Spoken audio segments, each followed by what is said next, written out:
What are you doing for your health today? Most of us focus on the physical, reducing carbohydrates, walking 10,000 steps, or finally quitting cigarettes. These are vital habits, foundational to a long life. But as we move further into 2026, a hidden factor is emerging from the global health data, one that we've long ignored. Researchers are uncovering a truth that challenges our traditional view of longevity. Social isolation and loneliness are not just emotional states, they are physiological stressors. In fact, the data now shows that chronic loneliness can shorten a human lifespan as effectively as some of the most well-known and dangerous health habits. Public health experts now equate the biological damage of isolation to smoking 15 cigarettes a day.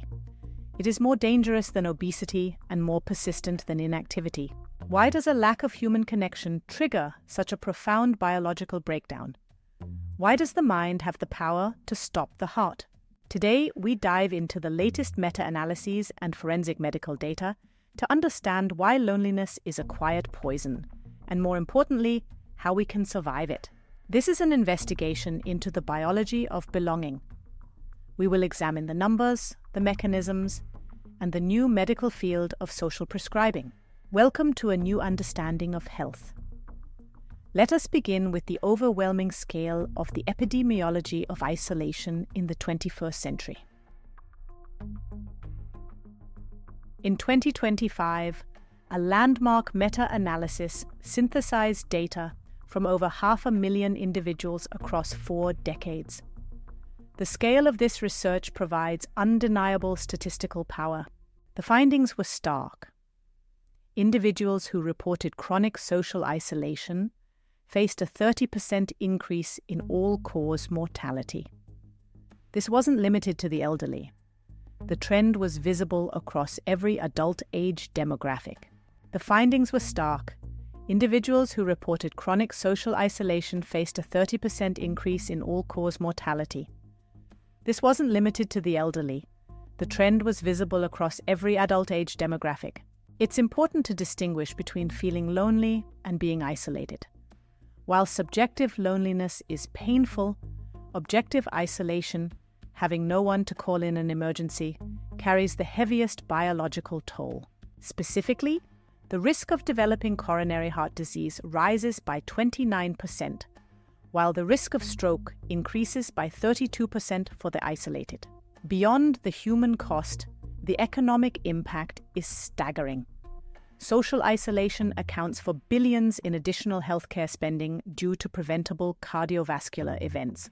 In the last 50 years, the percentage of individuals living alone has tripled in many developed nations, creating a structural deficit in our collective social health.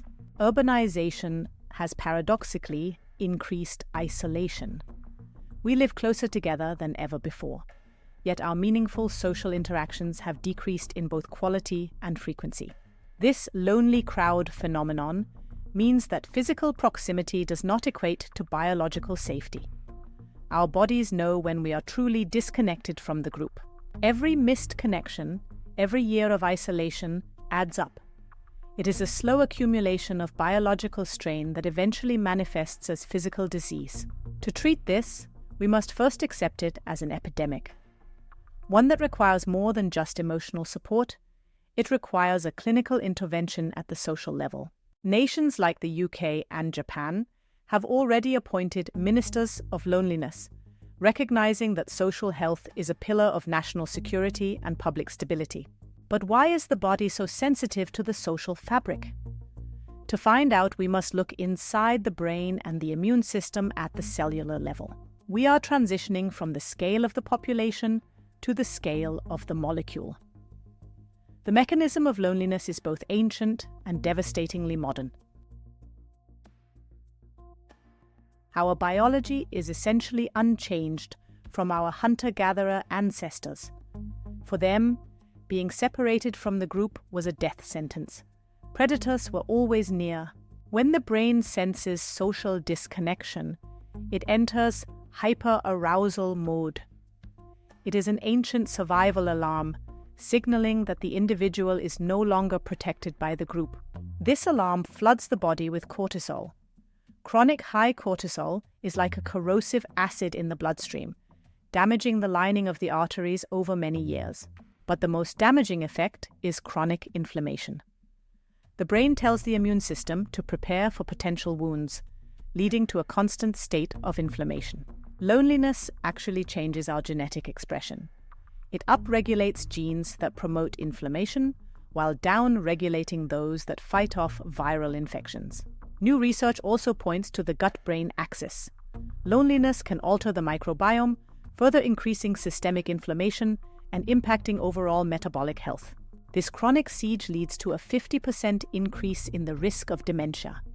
The brain literally begins to atrophy when it is starved of social stimulation and safety.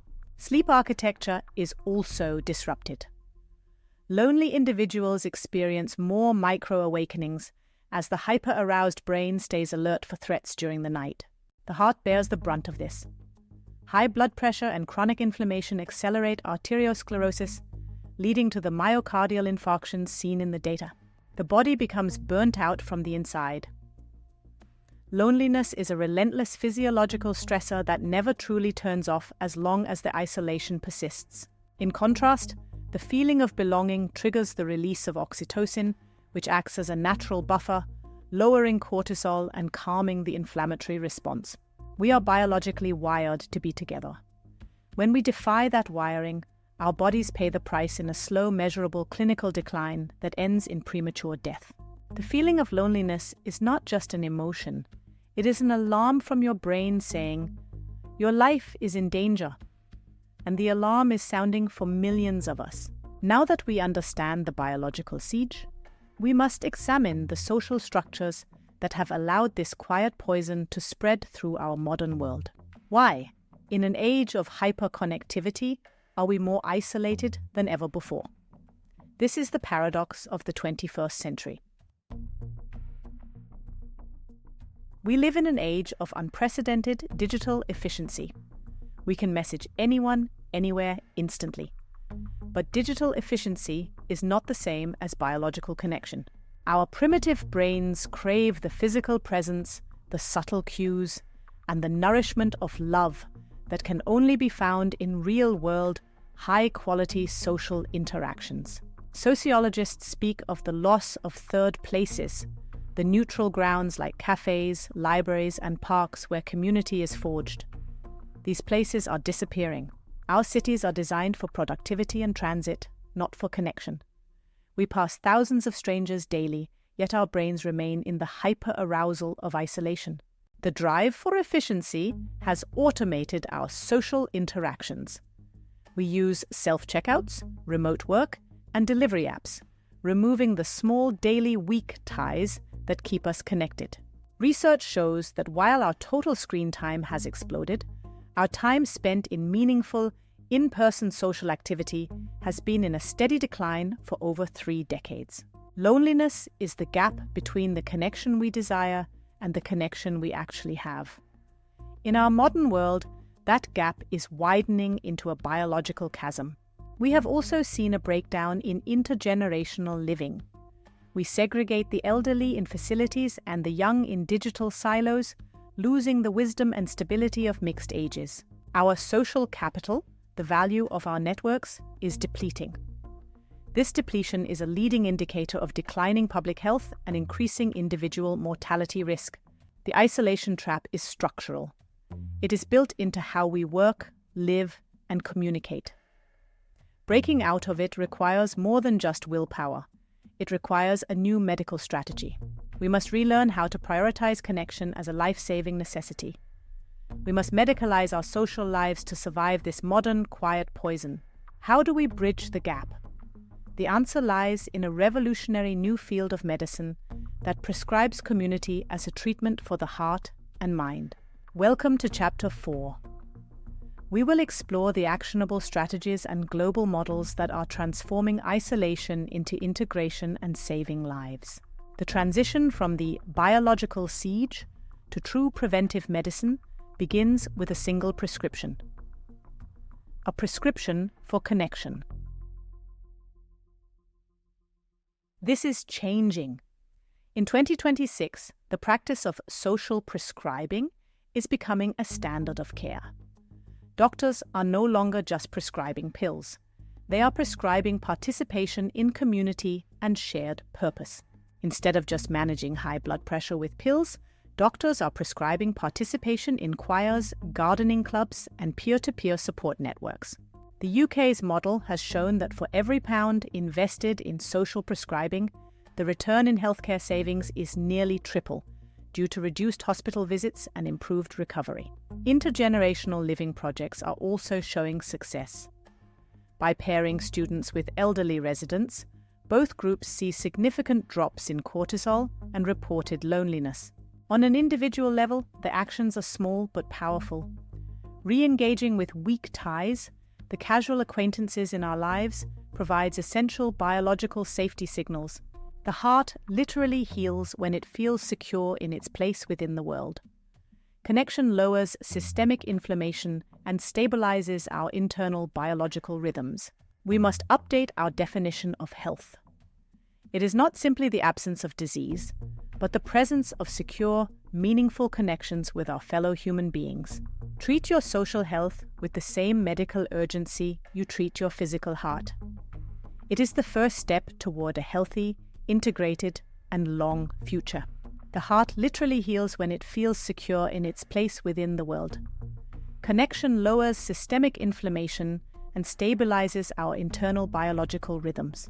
Loneliness is a modern epidemic, but it is one with a clear and accessible remedy. It is the quiet poison that we can choose to neutralize every single day. Remember, there is nothing wrong with choosing solitude for reflection. But we must never allow our solitude to devolve into the biological prison of isolation. Build your network of weak and strong ties. Reach out to one person today.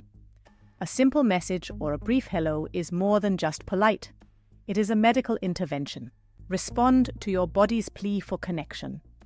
It is the nourishment your heart and brain need to survive and thrive in this increasingly isolated world. Health is connection. Security is belonging. Your longevity depends on the strength of the threads that bind you to the people around you. Start building them today. Thank you for joining this investigation. May your future be healthy, connected, and deeply human. Respond to the alarm and find your way back to the group.